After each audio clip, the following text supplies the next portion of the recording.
రాష్ట్ర ప్రయోజనాల కోసం ఆలోచించాను కానీ అరే నేను ఒక నియోజకవర్గాన్ని డెవలప్ చేసుకోవాలి నేను నిజంగా ఆలోచించలేదు.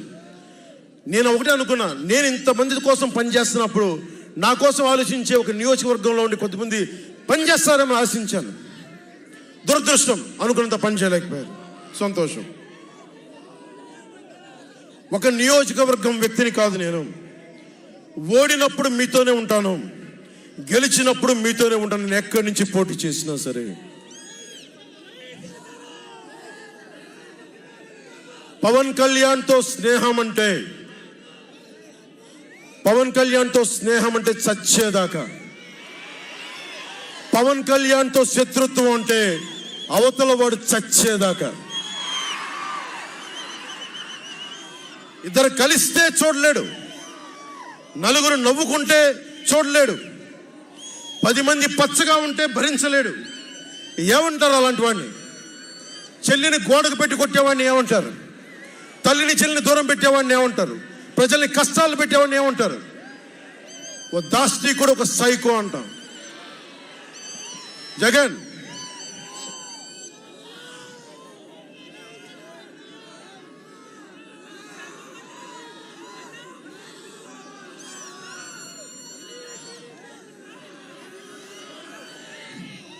జగన్కి చెప్పదలుచుకుంది ఒకటే, జగన్ బాధితులందరికీ ఒకటే చెప్తా ఉన్నాను. 1 man's courage makes a majority అంటాం. 1 man's courage. జగన్కి సంబంధించినంత వరకు పవన్ కళ్యాణ్ అంటే 3 పెళ్ళిళ్ళు 2 విడాకులు. అతని దృష్టిలో 4 పెళ్ళిళ్ళు అంటాడు. మరి ఆ 4వ పెళ్ళం ఎవరో తెలియదు, జగన్ ఏమో నాకు తెలియదు. మరి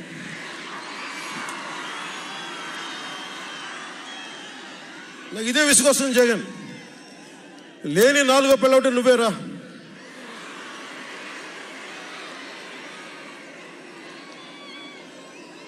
నేను ఎప్పుడైనా సరే భారతి గారికి కూడా చెప్తున్నాను, మేడం భారతి గారు, మీరు మీ ఊహించుకోండి, మేము ఎప్పుడన్నా సరే మిమ్మల్ని చాలా గౌరవంగా భారతి గారు, మేడం భారతి గారు అంటాం.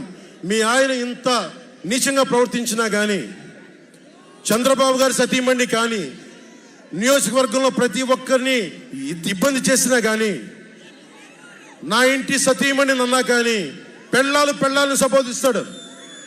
ఆ మాట మిమ్మల్ని అంటే ఎలా ఉంటుంది? భారతి గారు ఆలోచించండి ఒకసారి. నాకు తెలుగు వచ్చాడు, నేను పెద్ద ఇంగ్లీష్ మీడియం చదువుకున్న వ్యక్తిని కాదు, నాకు చాలా భాష వచ్చు, కానీ సంస్కారంగా ఉండదని మాట్లాడినంతే. జగన్, నీకు సంబంధించినంత వరకు నేను 3 పెళ్ళిళ్ళు 2 విడాకులు. పవన్ కళ్యాణ్ అంటే జగన్ చెప్తున్నా విను. పవన్ కళ్యాణ్ అంటే ఆంధ్రప్రదేశ్ ప్రజల భవిష్యత్తు. పవన్ కళ్యాణ్ అంటే ఈ దేశపు యువత కాలంలో. పవన్ కళ్యాణ్ అంటే కన్నీళ్లు తుడిచే చెయ్య. పవన్ కళ్యాణ్ అంటే అర్ధరాత్రి పరిగెత్తుకుంటా వచ్చి ప్రాణాపాయంలో ఉన్న 108 అంబులెన్స్. పవన్ కళ్యాణ్ అంటే ఆడబిడ్డలకి రక్షణగా ఉండి చేతికి కట్టే రాఖీ. పవన్ కళ్యాణ్ అంటే పెద్దోళ్ళ భుజం మీద ఉన్న కండువ, గర్వంతో ఎగిరే జాతీయ జెండా. పవన్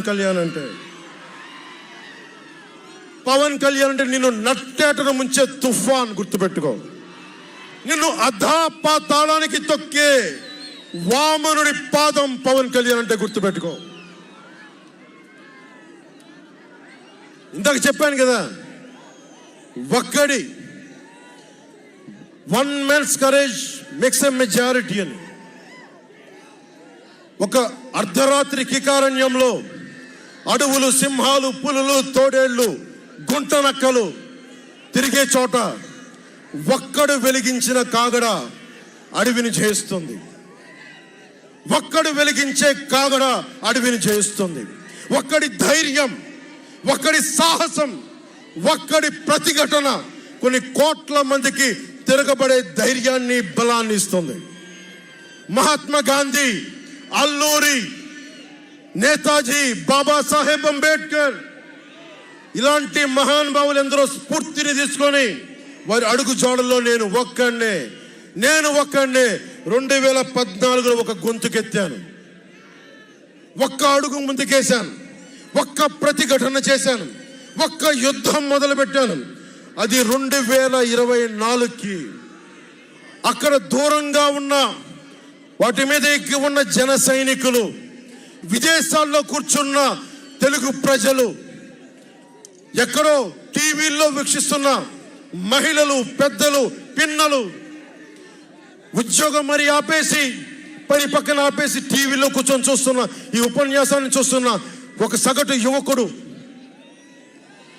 భవిష్యత్తు ఎలా ఉంటుందని చెప్పి బాధపడే సగటు తల్లి, స్టేజ్ మీద కూర్చున్న, అలాగే టీవీల్లో గ్లోబల్గా మొత్తం చూస్తున్న ప్రతి ఒక్కరు, అలాగే ఈ వేదిక పైన స్టేజ్ పైన కూర్చున్న ఒక క్లేమోర్ మైన్ ఆయన వస్తున్న జీప్ని అలిపిల్లి ఎగిసి 16 అడుగులు ఎత్తున కొడితే కింద పడి మరి చొక్కా దులుపుకొని పదండి రాజకీయం చేద్దామని చెప్పి 4 దశాబ్దాల నుంచి రాజకీయం చేస్తున్న ఒక రాజకీయ ధురంధరుడు చొక్కా దులుపుకొని మరి పదండి చూద్దాం ఎవడొస్తాడని. అలాంటి రాజకీయ ధురంధరుడు రండి రాజకీయాలు చేద్దాం అని అలాంటి వారితోటి నన్ను ఆయన్ని నమ్ముకున్న ప్రతిష్టాత్మకమైన తెలుగుదేశం పార్టీ, ఆయన వెనక నడుస్తున్న తెలుగు తమ్ముళ్ళు, ఆయన వెనక నడుస్తున్న తెలుగు తమ్ముళ్ళు, తెలుగు మహిళలు, నన్ను నమ్మి నిలిచిన నా జన సైనికులు, నన్ను నమ్మి నా వెంట ఉన్న వీర మహిళలు, నా వెన్నంటే ఉండే నా జనసేన నాయకులు, కత్తి దూసి కథన రంగంలో దూకడానికి సిద్ధంగా ఉండే మన యువత, వీళ్ళందరూ కూడా ఈ రోజున మనం వచ్చింది, మీరందరూ కూడా గత 5 సంవత్సరాలుగా మీ స్థానాల్లో వేదిక పైన కూర్చున్న పెద్దలు కానీ, ఇటు సైడ్ కూర్చున్న నాయకులు కానీ, మీరు కానీ, టీవీలో వీక్షిస్తున్న ప్రతి ఒక్కరూ మీదైన యుద్ధాలు, మినీ యుద్ధాలు వైసీపీ దుష్ట పాలన మీద చేస్తూనే ఉన్నారు. ఈ రోజున తాడేపల్లిగూడెం నుంచి నేను ఒకటే, తుఫాను గొంతు చిత్తం అనడం ఎరగదు, పర్వతం ఎవరికి వంగి సలాం చెయ్యదు. గొంతెత్తితే ఒక దేశపు జెండాకున్నంత పొగరుంది.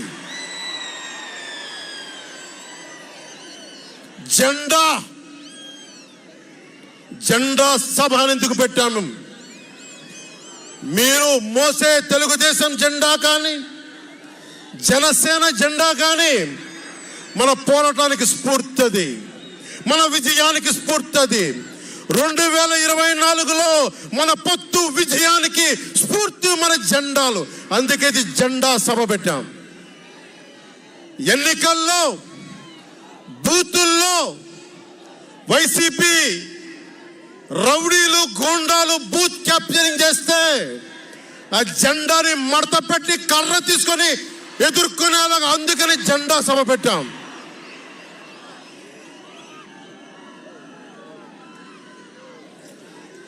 జెండాది కిందికి.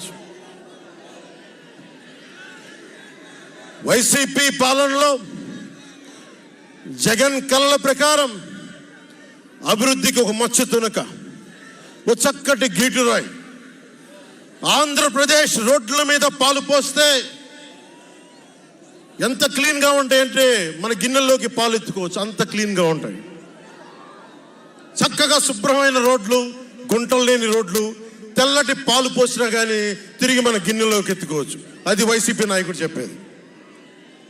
స్కూల్లో మనకి స్కూల్ ఫినిష్ చేయగానే, కాలేజీలు పూర్తవగానే అమెరికా నుంచి, ఇంగ్లాండ్ నుంచి, విదేశాల నుంచి పరిగెత్తుకుంటాకొచ్చి మన విద్యార్థులను తీసుకెళ్ళిపోతున్నారు వైసీపీ పాలనలో. అంత గొప్పగా ఉంది. ఉద్యోగాలు ఏ మూలకెళ్ళినా కిళ్ళీ కొట్లను, బడ్డీ